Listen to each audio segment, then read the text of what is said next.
Hey guys, welcome back to another episode of Hockey Talk.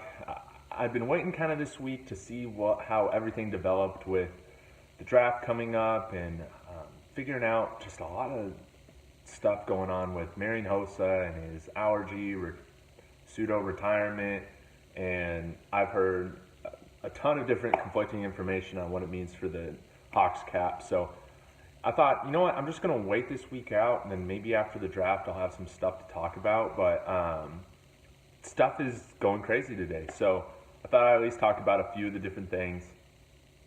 To break, I'll get to the Hossa retirement in another video, but I just want to talk about the trades. Nicholas Hjalmarsson goes to the Arizona Coyotes for Connor Murphy. I forget some kid named Doufit, and I guess that's it. I think Connor Murphy's a young defenseman, physical, but definitely I don't think has lived up to his potential.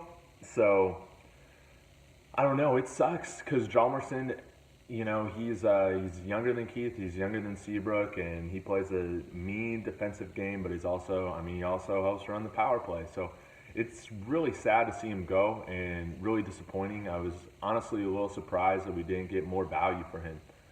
Which brings me to bring up the idea that I'm wondering if this has something to do with them also taking on Marian Hossa's contract after he hopefully is approved for long-term IR. We'll see. I've seen no sources talk about that that's a probable thing. But it's just an idea that I've seen brought up, and that was my first immediate thing, hearing that Hammer went to AZ. I said, well, I wonder if Hossa's going there. So, but with Hammer, his game, he plays a brutal game, and once he falls off, I think you'll be able to see that decline go pretty quickly. And so why not try to get younger on the D-line? Now, a lot of people will say, hey, well, this move does nothing for our current cap situation, and it's like we maybe save like $300K, something like that. But I see what Stan Bowman's trying to do with this, and the Panarin deal is maybe it kind of stagnates the cap right now. It has little implications for this year, but these guys are young, and they're tied into these cap hits a lot longer than Hjalmarsson and Panarin were. So if Connor Murphy can turn into a great defenseman, that'd be great. We can have him here for quite a while, and on a low cap hit, as hopefully the cap continues to go up every year. Which brings me to the next trade. Artemi Panarin and Tyler Mott, and a 6th round pick from this year is going to Columbus for Brandon Saad and Tom Forsberg. I forget his name, the AHL goalie for the Columbus Blue Jackets, and 5th round pick, I believe, for next year. So, it sucks. Artemi Panarin is one of my favorite players, and he's just a ton of fun to watch on the ice. He's a funny personality. I really like him. But like I brought up a few weeks ago, now's the time to get the most value back for him than any other time. And if we're looking realistically, it's like he's a top goal scorer, and top goal scorers get paid top money, even compared to complete two-way forwards that maybe don't score as much, but have shown that they can score 30 goals a year, like Brandon Saad.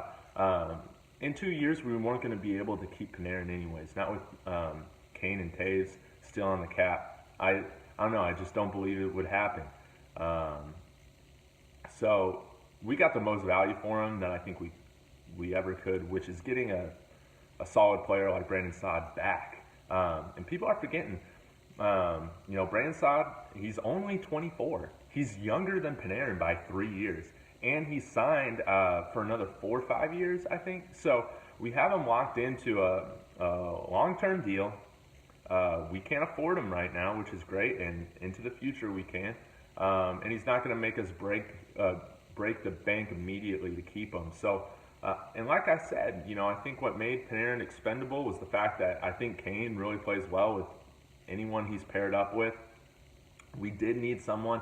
When Taves was playing with Saad, Taves had the best, years of his career from like what I can remember. So he played really well, and one source I was looking at on, I was reporting on Twitter, was saying that Man, I can't remember which reporter it was, but was saying that Taves and Kane have actually talked to Stan Bowman, said they wanted Saad back. And with losing Hossa, this guy plays like Marian Hossa. Solid two-way game, can score, can pass, solid on the penalty kill, solid defensively. He's a complete player.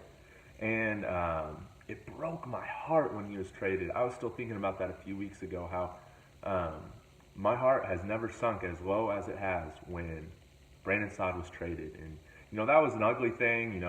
Hawks wanted to do a bridge deal. The agent wanted a long-term deal. It just got ugly. I believe Brandon Saad's dad started to get involved, and Stan Bowman was just like, screw this, I'll trade you. So, man. So, bittersweet, but I think Saad plays playoff hockey. And I think maybe this year we had too many guys that were just, maybe we were just a little too offensively minded, and we didn't have our defensive game sound. So, it sounds like Dowfit can come in and play a third line center, and he can be a solid kind of Kruger-like player that can play in the penalty kill as well. So I'm wondering if Kruger is going to be gone. We'll see.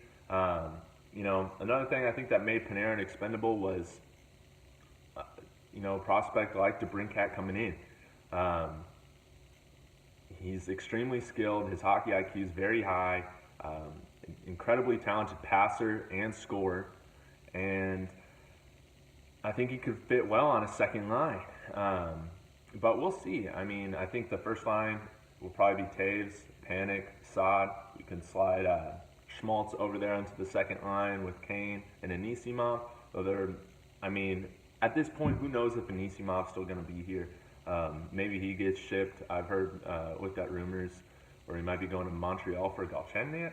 So we could bring him in and have him play left wing, move Schmaltz to center, even though I don't think Schmaltz is the center. But anyways, man, we'll see. I still think there's another deal that's going to come. I think the Blackhawks want to move up to take a top prospect in this year's draft. So, man, we'll see. I'll probably have some more videos later this weekend on the other developments. But overall, I see what Stan's trying to do is lock in these younger guys that already have these longer deals, and so they'll be more cap friendly over time. But the Hammer trade is only worth it in two ways. I think if Connor Murphy turns into a legit top four defenseman that we can depend on for years to come, but if that doesn't happen, sadly, it's like if they're able to take that Hossa contract, that I still think that's a pretty good return for having to eat that amount of cap space. So, anyways, tough day. Hate to lose the bread man, but Saad was becoming my favorite player before he got traded. So I'm real excited to have him back. I always thought he'd be a franchise player with the Hawks, and hopefully it stays that way. So welcome back to the Blackhawks, Brandon Saad.